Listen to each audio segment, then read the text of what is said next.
Hello friends, very good afternoon. कैसे हैं आप सब? होप आप सब अच्छे होंगे। जैसा कि आप सबको पता है, ये security analysis and portfolio management की हमारी सीरीज़ चल रही है, जिसमें कि आज हम बेसिकली पढ़ेंगे assumptions of capital market theory. Capital market theory क्या होता है, ये हम अपने प्रीवियस वीडियो में पढ़ चुके हैं। आज हम इसमें पढ़ेंगे उसके क्या क्या अजम्पशंस हैं। तो इसमें फर्स्ट है, इन्वेस्टर्स कैन बोरो और lend any amount of money at the risk free rate of return. जो इन्वेस्टर्स होता है, मतलब जो ऐसा पर्सन होता है जो कि मनी को क्या कर सकता है, उधार ले सकता है और दे सकता है। ठीक है, मतलब जितना भी मनी वो चाहे उधार ले सकता है और दे सकता है eight the risk free rate of return. और मतलब वो जो जिस भी चीज़ में इन्वेस्ट करेगा वो क्या रहेगा, बिल्कुल रिस्क फ्री रहेगा, यानी उसमें थोड़ा सा भी रिस्क नहीं होगा। आइए देख लेते हैं। Clearly it is always possible to lend money at the nominal risk free rate by buying risk free securities such as government T bills. T bills का मतलब होता है treasury bills. It is not always possible to borrow at the risk free rate, but it is assume that a higher borrowing rate does not change the general result. मतलब हम लोग देखिए क्या कर सकते हैं, जो हमारा पैसा है उसमें हम लोग उसको ऐसी जगह इन्वेस्ट कर सकते हैं, जैसे कि गवर्नमेंट की अगर किसी भी चीज़ में हम लोग इन्वेस्ट करते हैं, मतलब मान लीजिए ट्रेजरी बिल्स है या गवर्नमेंट की कोई सिक्योरिटीज़ है, उस जगह अगर हम लोग अपना पैसा इन्वेस्ट करते हैं तो वहाँ पे क्या होता है, बिल्कुल भी रिस्क नहीं होता, रिटर्न बहुत ही अच्छा हमें मिलता है। नेक्स्ट है हमारा, all investors have homogeneous expectations. All investors मतलब जो सारे इन्वेस्टर्स होते हैं उनके एक्सपेक्टेशन कैसे होते हैं, होमोजीनियस होते हैं। आइए देखते हैं। That is the estimate identical probability distribution for future rates of return. Again this assumption can be relax as long as the difference in expectation are not was their efforts are minor. मतलब बोल रहा है कि जो भी सारे investors होते हैं वो जो भी एक्सपेक्ट करते हैं, मतलब सारे लोग क्या एक ही चीज़ एक्सपेक्ट करते हैं कि उनको रिटर्न ज़्यादा मिले और उनका रिस्क क्या हो, बहुत ही कम उनको बियर करना पड़े। नेक्स्ट है आपका third, all investors have the same one period time horizon. जो सारे इन्वेस्टर होते हैं वो एक ही समय पे अपना रिटर्न चाहते हैं, जैसे कि सच एज 1 मंथ, 6 मंथ और 1 ईयर। मतलब जितने भी इन्वेस्टर होते हैं वो क्या चाहते हैं, वो अपना पैसा या तो 1 महीने के लिए या 6 महीने के लिए या 1 साल के लिए इन्वेस्ट करें। The model will be developed for a single hypothetical period and its result could be affected by a different assumption.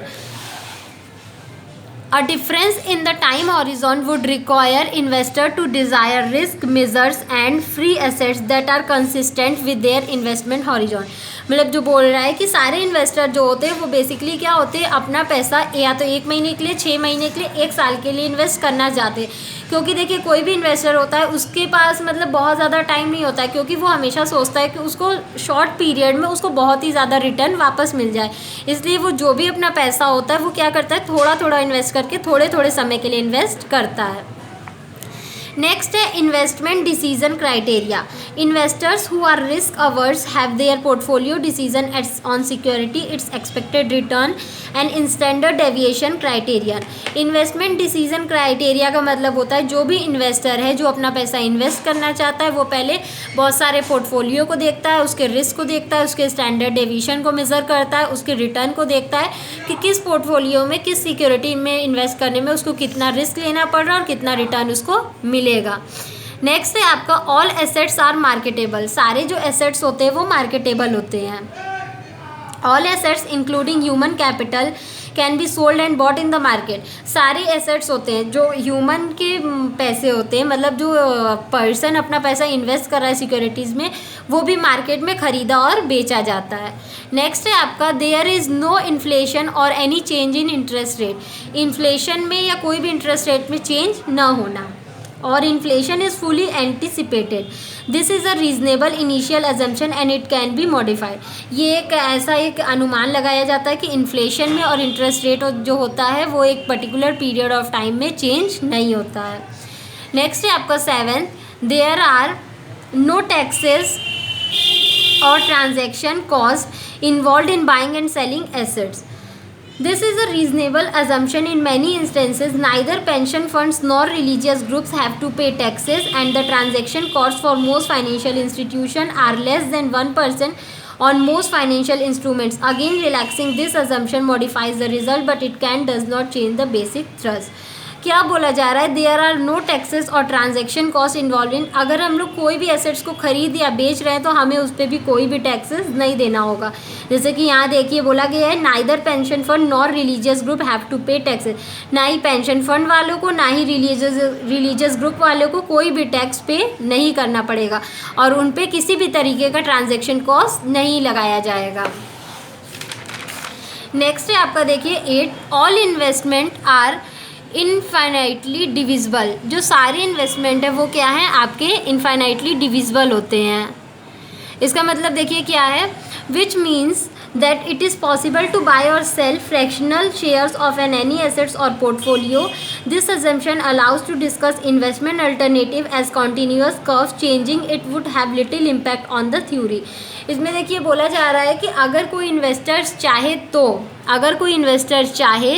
तो वो मतलब पूरा शेयर ना खरीद के उसका कुछ पार्ट भी खरीद या बेच सकता है। सपोज करिए अगर किसी भी पर्सन के पास मान लीजिए वो 100 शेयर्स है, तो वो 100 शेयर्स को पूरा ना बेच के वो क्या कर सकता है, 50 बेच सकता है, 50 अपने पास रख सकता है। या वो अगर चाहे तो पूरा मतलब जो अदर पार्टी है वो पूरा 100 ना खरीद के 50 खरीद सकती है, 40 खरीद सकती है। उसका जितना मन, उसमें से जितना पार्ट वो खरीदना चाहती है या जितना वो अफोर्ड कर पाएगी उतना वो खरीद सकती है। नेक्स्ट है आपका capital market are in equilibrium. This means that we begin with all investment properly price in line with their risk level. इसका मतलब बोला जा रहा है कि जो भी हम लोग इन्वेस्टमेंट करते हैं उसमें पूरा चीज़ देख लेते हैं कि कितना रिस्क लेने पे कितना हम लोग को रिटर्न मिलेगा। नेक्स्ट है आपका perfect competition in the market, that is no individual investor can affect the price of the stock by his buying and selling action, and investor in total determine price by their action. मतलब इसमें ये बोला जा रहा है कि कोई एक पर्टिकुलर इंडिविजुअल मतलब कोई एक पर्टिकुलर पर्सन प्राइस को नहीं डिसाइड कर सकता है, जो पूरा इन्वेस्टर होता है वही टोटल प्राइस को डिसाइड करता है। तो ये बेसिकली हमारे अजम्पशंस थे, assumption of capital market theory. तो ये हमारा वीडियो यहीं पे एंड होता है। अगर किसी को कुछ भी प्रॉब्लम हो तो वो मुझे कमेंट सेक्शन में कमेंट करके पूछ सकता है। Thank you so much. Please like, subscribe and share my channel. और अगर किसी को भी नोट्स चाहिए तो मेरा डिस्क्रिप्शन बॉक्स ज़रूर चेक करें। Thank you.